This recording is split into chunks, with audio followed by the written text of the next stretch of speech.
നമസ്കാരം. സോംജിസ് മിററിൽ മണി ടോക്കിലേക്ക് എല്ലാവർക്കും സ്വാഗതം. മാർക്കറ്റ് ശക്തമായ ഒരു പടി കൂടി കടന്നിരിക്കുകയാണ്. 25,200 മുകളിൽ ക്ലോസ് ചെയ്തിരിക്കുന്നു. 25,200 ആ റെസിസ്റ്റൻസിന്റെ ടോപ്പ് ലെവലാണ്. അത് കടന്ന് മാർക്കറ്റ് ക്ലോസ് ആയിരിക്കുന്നു എന്നുള്ളത് വളരെ സന്തോഷം നൽകുന്ന ഒരു വാർത്തയാണ്.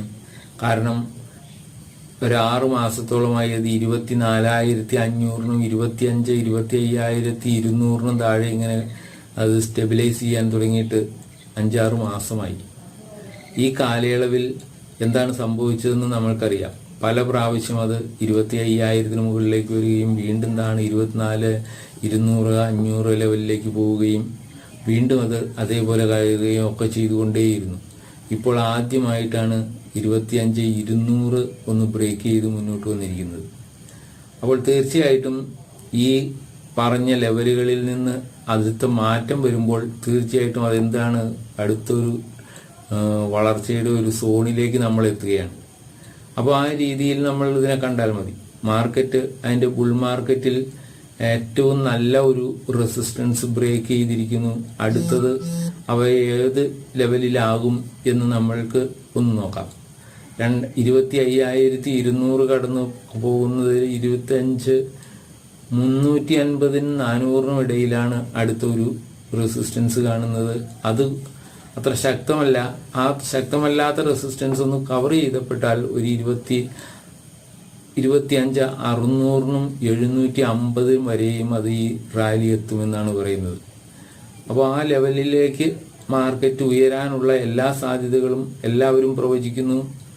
മാർക്കറ്റ് അതിനെ നോക്കിയിരിക്കുന്നു. ഇന്നത്തെ ഡേറ്റാസ് നോക്കിക്കഴിഞ്ഞാൽ FIs സെല്ലിംഗ് ആണ്, നെറ്റ് സെല്ലിംഗ് ആണ് നടത്തിയിരിക്കുന്നത്. 2,378 കോടിയുടെ നെറ്റ് സെല്ലിംഗ് നടത്തിയിരിക്കുന്നു. അതേസമയം DIs ഡൊമസ്റ്റിക് ഇൻസ്റ്റിറ്റ്യൂഷണൽ ഇൻവെസ്റ്റേഴ്സ് 2,373 കോടിയുടെ ബൈയിങ് നടത്തിയിരിക്കുന്നു. ഇപ്പോൾ മാർക്കറ്റിനുള്ള ഏറ്റവും നെഗറ്റീവായിട്ടുള്ള ഒരു കാര്യം എന്ന് പറയുന്നത് FIസിന്റെ സെല്ലിങ് ആണ്. അവര് മാർക്കറ്റ് ഉയരുന്നതനുസരിച്ച് അവർ സെല്ല് ചെയ്ത് ലാഭം എടുക്കാൻ ഉദ്ദേശിക്കുന്നു എന്നുള്ളതാണ് ഒരു വസ്തുത. അതുകൊണ്ട് മാർക്കറ്റ് ഇനിയും ഉയരുകയും FIs കൂടുതൽ സെല്ല് ചെയ്യുകയും ചെയ്യും എന്നാണ് എല്ലാവരും പ്രതീക്ഷിക്കുന്നത്. അപ്പോൾ മാർക്കറ്റിന്റെ ആ മുന്നോട്ടുള്ള ഗതിയെ അത് തീർച്ചയായിട്ടും ഒന്ന് കുറയ്ക്കും എന്നുള്ളതിന് സംശയിക്കേണ്ട. ആ രീതിയിൽ പറയുമ്പോൾ അത് മുന്നോട്ട് പോകുന്നത് നമ്മൾ പ്രതീക്ഷിക്കുന്ന അത്ര വേഗതയിലൊന്നും മുന്നോട്ട് പോകുമെന്ന് പറയാനാവില്ല. അതിന് ചില ശക്തമായ പിൻവലികൾ ഉണ്ടാകും. FIസിന്റെ ഭാഗത്തുനിന്ന് അതുണ്ടാകുമെന്നാണ് എല്ലാവരും ഇപ്പോൾ കണക്കൂട്ടുന്നത്. കാരണം 3 ദിവസമായി തുടർച്ചയായി FIs നെറ്റ് സെല്ലിംഗ് നടത്തിയിരിക്കുന്നു. ആ ബൈയിങ് നടത്തിയിട്ടുള്ളത് ഡൊമസ്റ്റിക് ഇൻസ്റ്റിറ്റ്യൂഷണൽ ഇൻവെസ്റ്റേഴ്സ് തന്നെയാണ്. ആ രീതിയിലാണ് നിൽക്കുന്നത്. മറ്റൊരു റിപ്പോർട്ട് വന്നിട്ടുള്ളത് S&Pയുടെ അടുത്ത ഒരു റിപ്പോർട്ട് വന്നിട്ടുണ്ട്. ഇന്ത്യയുടെ ഗ്രോത്ത് ട്രാജക്ടറി അവർ 6.3-ൽ നിന്ന് 6.5-ലേക്ക് മാറ്റിയിരിക്കുന്നു. അതായത് 0.2% ഒന്ന് ഉയർത്തി നൽകിയിരിക്കുന്നു. അതുമല്ല 27-ലേക്ക് വരുമ്പോൾ അത് 7% ആകുമെന്നും പറയുന്നു അവർ S&P ഗ്ലോബലിന്റെ റിപ്പോർട്ടിൽ. അപ്പോൾ തീർച്ചയായിട്ടും മാർക്കറ്റ് ഇന്ത്യൻ മാർക്കറ്റിന് ഈ പറഞ്ഞ ലെവലുകളിലേക്ക് എത്താൻ ഒരുപാട് സമയമൊന്നുമില്ല എന്ന് തന്നെയാണ് അതിനർത്ഥം.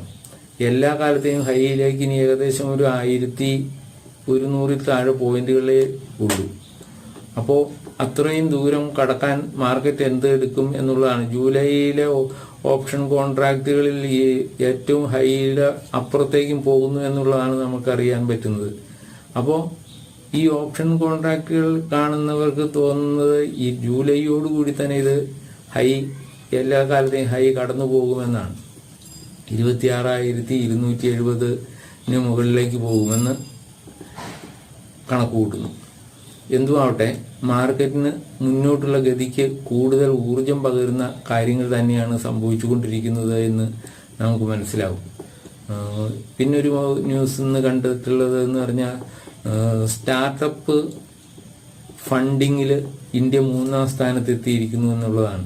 US UK കഴിഞ്ഞാൽ ഇന്ത്യയാണ് സ്റ്റാർട്ടപ്പുകൾക്ക് ഫണ്ട് ചെയ്യുന്നത്, ഏറ്റവും കൂടുതൽ ഫണ്ട് ചെയ്യുന്ന രാജ്യം എന്നുള്ളതാണ്. അപ്പോൾ അത് ഇന്ത്യയുടെ അടുത്ത എക്കണോമിക് ഗ്രോത്തിൻ്റെ അടുത്ത പടിയിലേക്ക് ഇന്ത്യ കടന്നു പോകുന്നു എന്നുള്ളതിന് തെളിവാണത്.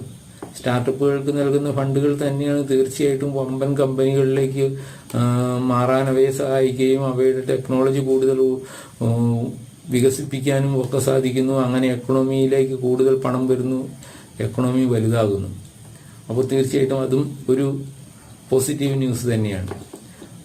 25,200 മുകളിൽ ക്ലോസ് ചെയ്തിരിക്കുമ്പോൾ തന്നെ മാർക്കറ്റിന് മൈനസായി കാണുന്ന ചില കാര്യങ്ങളും കൂടിയുണ്ട്. അതായത് ഇപ്പോൾ നോക്കുമ്പോൾ നമ്മളിപ്പോൾ നല്ല ഷെയറുകൾ വാങ്ങാൻ നോക്കുമ്പോൾ അവയുടെയൊക്കെ വാല്യുവേഷൻസ് ഈ പറഞ്ഞ നിലവാരത്തിന് മുകളിലായിരിക്കും. PE ഒക്കെ നോക്കുമ്പോൾ നല്ല കമ്പനികളുടെ നോക്കുമ്പോൾ വളരെ ഉയർന്ന PEയിലായിരിക്കും അവയൊക്കെ നിൽക്കുന്നത്. അതുകൊണ്ട് തന്നെ അവയെ വാങ്ങുമ്പോൾ നമ്മൾക്കൊരു അല്പം മടിക്കേണ്ടതുണ്ട്, അല്ലെങ്കിൽ ഒരു അല്പം പേടിക്കേണ്ടതുണ്ട്, ഒരു അല്പം റിസ്ക് കൂടുതലുണ്ട്. അതിനാണ് ഏറ്റവും നല്ല സ്റ്റോക്കുകളെ, നല്ല അടിസ്ഥാനമുള്ള സ്റ്റോക്കുകളെ തിരഞ്ഞെടുക്കുക എന്നുള്ളതാണ്. നമ്മൾ ഏറ്റവും നല്ല വളർച്ചയുള്ള സ്റ്റോക്കുകളെ കണ്ടെത്തി തിരഞ്ഞെടുക്കുക എന്നുള്ളതാണ് ഈ സമയത്ത് നമുക്ക് ചെയ്യാൻ പറ്റുന്നത്.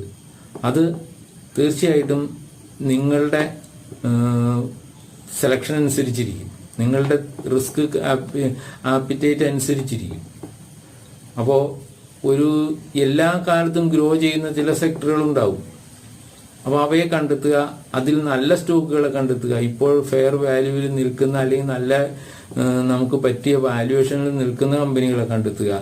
അങ്ങനെയൊക്കെയുള്ള ചില കാര്യങ്ങൾ ചെയ്യണം. അങ്ങനെയാണ് അതിന് സാധ്യത കൂടുതൽ വളർച്ചയ്ക്ക് കിട്ടുക. അതായത് ഇപ്പം നമ്മൾ ഒരു കൊല്ലം മുമ്പ് അല്ലെങ്കിൽ 2023 ശേഷം HDFC ബാങ്കിന്റെ ബൈയിങ് ഒരു കുറേ പ്രാവശ്യം പറഞ്ഞ ഏറ്റവും നല്ല ബാങ്കിങ് സെക്ടറിലെ ഏറ്റവും ടോപ്പ് ഷെയർ ആണെന്നൊക്കെ പറഞ്ഞ് കുറേ കമന്റുകളും ഒക്കെ ആയി ഞാൻ പല പ്രാവശ്യം പറഞ്ഞു. അത് അന്ന് 1,400 രൂപയ്ക്കും 1,600 രൂപയ്ക്കും ഇടയിൽ കിടന്ന് ഇങ്ങനെ കളിക്കുന്ന സമയത്താണ്. കുറേ പ്രാവശ്യം അത് 1,600 വരുന്നു, വീണ്ടും 1,400 വരുന്നു.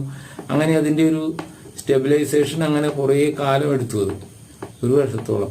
അപ്പോൾ നമ്മളൊക്കെ അതിൽ ഷെയർ ചെയ്യലും മുടക്കിയവർ പലരും മടുത്തിട്ടുണ്ടാവും, അല്ലെങ്കിൽ വെയിറ്റ് ചെയ്ത് മടുത്തിട്ടുണ്ടാവും അവരെ മൂവ്മെന്റ് ഇല്ലാത്തതുകൊണ്ട്. പക്ഷെ അതല്ല, അടിസ്ഥാനപരമായി അതിന് വളരാനുള്ള സാധ്യതയുണ്ടെന്നും അതിൻ്റെ ആസ്തികൾ ഒക്കെ നോക്കുമ്പോൾ നമ്മൾക്ക് മനസ്സിലാകുന്ന ഒരു കാര്യം, ഇത്രയും പൊട്ടൻഷ്യലുള്ള കമ്പനി വേറെ ഇല്ല എന്നുള്ളതാണ്. ഇപ്പോൾ അത് 2000-അടുത്തേക്ക് 1938, 48 അങ്ങനെയുള്ള റേഞ്ചിലേക്കൊക്കെ എത്തിക്കഴിഞ്ഞു. അതിനടുത്ത ഒരു മൂവ്മെന്റ് തീർച്ചയായിട്ടും ഈ മാർക്കറ്റ് വളരുമ്പോൾ തീർച്ചയായും അവയ്ക്കും ഒരു സാധ്യതയുണ്ട്. HDFC ബാങ്കിന് ഇനിയും ഉണ്ട് സാധ്യത. അപ്പോൾ ആ രീതിയിലാണ് നമ്മൾ മാർക്കറ്റിനെ കാണേണ്ടത്. അല്ലാതെ ഈ ഇപ്പോഴത്തെ ഒരു മൂവ്മെന്റിൽ നല്ല മൂവ്മെന്റ് നടത്തുന്നു എന്ന് കരുതി ഒരു ഷെയറിനെ കയറി പിടിച്ച് അതിനകത്ത് അത് താഴോട്ട് പോയി അങ്ങനെയുള്ള പ്രശ്നങ്ങളൊന്നും ഉണ്ടാകില്ല. ലോങ് ടൈമിലേക്ക് വേണ്ടിയിട്ട് മാത്രമാണ് ഈ പറഞ്ഞത് കേട്ടോ. ഇപ്പൊ HDFC ബാങ്കിന്റെ നോൺ ബാങ്കിങ് ഫിനാൻസിന്റെ ഒരു IPO വന്നിരിക്കുന്നു, HDBയുടെ. അപ്പൊ അത് ഇതുപോലെ ഒരു നല്ല തന്നെയാണ്. കാരണം അതിന് അടിസ്ഥാനപരമായി നിൽക്കുന്നത് HDFC ബാങ്കാണ്. അതിന്റെ അടിസ്ഥാനത്തിലാണ് അതിനെ ഈ വില നിശ്ചയിക്കുന്നത് തന്നെ, ആസ്തി എത്രമാത്രം ഉണ്ടെന്നനുസരിച്ച്. അപ്പോൾ തീർച്ചയായിട്ടും അത്തരം കാര്യങ്ങൾ കാണുക. പിന്നെ ഇപ്പൊ ഈ ടെക്നോളജിയുടെ കാലമാണ്. അപ്പോൾ ടെക്നോളജി മേഖലയിൽ എന്നും വളരാൻ സാധ്യതയുള്ള ഫിൻടെക് കമ്പനികൾ പലതുണ്ട്. അവയുടെയൊക്കെ സാധ്യതകൾ വളരെ വിപുലമാണ്. ഇപ്പൊ ഈ ഡെപ്പോസിറ്ററി NSDLന്റെ ഇത് വരാൻ പോകുന്നു. അതുപോലെ തന്നെയാണ് ഇവിടെ CAMS, CAMS എന്ന് പറയുന്നത്, KFin ടെക്നോളജീസ്. ഇവരൊക്കെ വളർച്ച എന്നും വളരാനുള്ള സാധ്യത മാർക്കറ്റിലുള്ളതുകൊണ്ടാണ് അവയ്ക്കൊക്കെ പ്രാധാന്യം വരുന്നത്. അപ്പൊ അങ്ങനെയുള്ള ഷെയറുകളെ നിങ്ങൾ കണ്ടെത്തുക, എന്നിട്ട് നിക്ഷേപിക്കുക. മാർക്കറ്റ് തീർച്ചയായിട്ടും മുന്നോട്ട് തന്നെയാണ്. ഈ ബുൾ മാർക്കറ്റ് പെട്ടെന്ന് തീരുന്ന ഒരു സമയമായിട്ടില്ല, അല്ലെങ്കിൽ അത് റിവേഴ്സ് ചെയ്യുന്ന സമയമായിട്ടില്ല.